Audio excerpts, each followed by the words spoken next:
In the forgotten land of Redezus, far away from the warmth of civilization, there is a river no map dares to name. Locals refer to it simply as the Sleeping One. It's a silent, cold river winding through a desolate valley. It's beautiful in a haunting way, peaceful, yet with an unnerving stillness that almost feels unnatural. They say it never freezes, no matter how cold the winters become.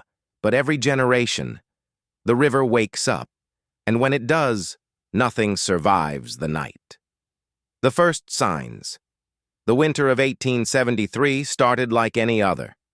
The villagers of Redezus went about their daily routines. Fishermen gathered their tools, farmers prepared for the long winter months, and children played in the snow. But something wasn't right.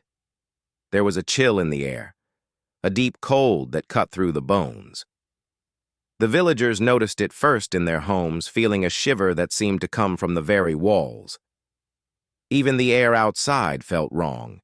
It wasn't the normal biting cold. This felt unnatural. By the 17th of December, a day when the sun barely touched the sky, strange things began happening. The winds shifted, and people reported hearing strange whispers, like voices caught in the wind, carried across the valley.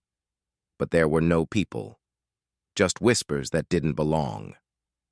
Then came the frost. Not like any frost the villagers had ever seen before.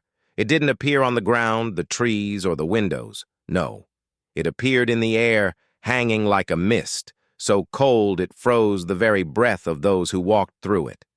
But even this was nothing compared to what would come next. The river freezes. On the night of December 20th, at exactly 3:03 a.m., the river froze. In an instant, as though time itself had been locked in place, the river was transformed into a sheet of solid ice. The villagers had heard stories of winters so cold that rivers would freeze over, but this was different. It wasn't a gradual process. It wasn't natural. The water had been frozen so quickly, it looked as if it had been frozen in time. The next morning, as the sun rose weakly behind the mountains, the villagers gathered near the river. They stared in disbelief at the smooth, crystalline surface. It was perfect, unbroken, untouched. But there was an eerie quiet.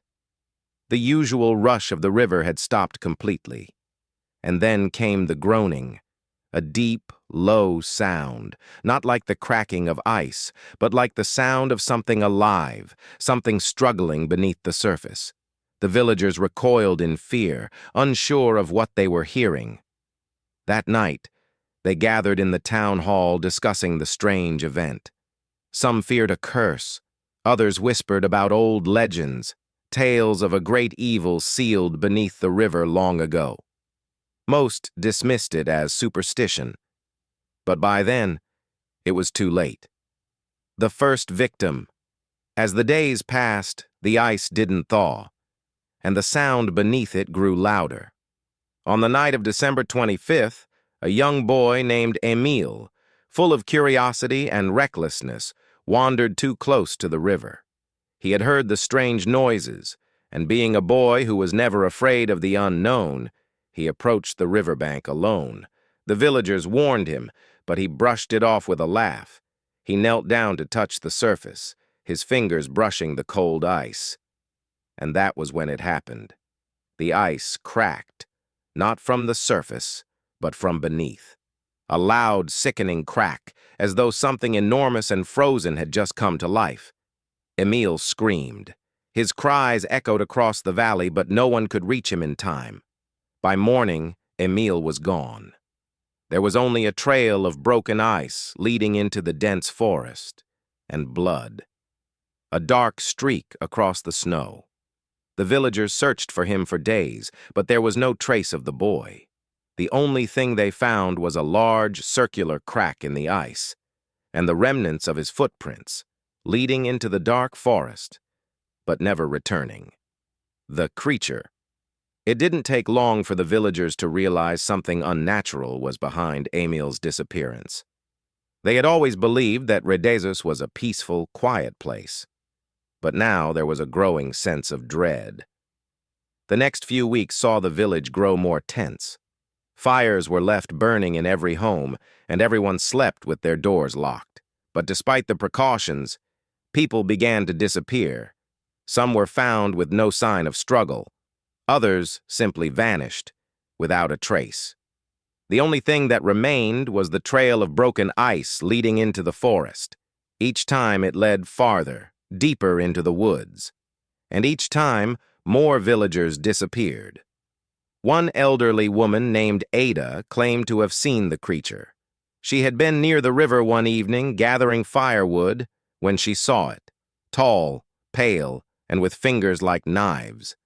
No eyes, just a smooth, frozen face, like it had been carved from the very ice itself. It moved silently through the trees. No footprints, no shadow. Just the cracking of ice as it glided along the ground. Ada.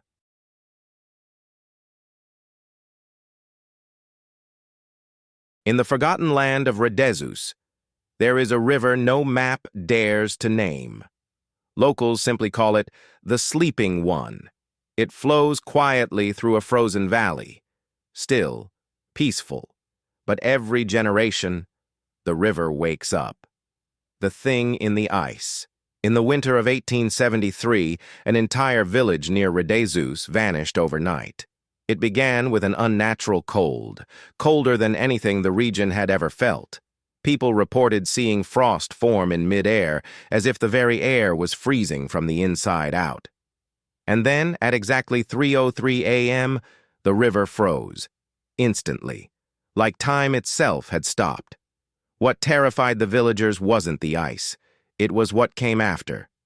The next morning, the surface of the river was smooth, perfect, untouched. But they heard groaning from beneath it, as if the river was alive, or worse, trapping something that was. That night, the ice cracked, not slowly, not naturally. It burst open from the inside out. Something broke free. A young boy named Emil was the first to see it. He had wandered too close to the river. His screams were the last sound the village heard. By sunrise, the boy was gone. In his place was a trail of shattered ice leading into the forest, and blood. The whisper witnesses say it moved like it was gliding. No footprints, no shadow, just a shape, tall, pale, and with fingers like knives.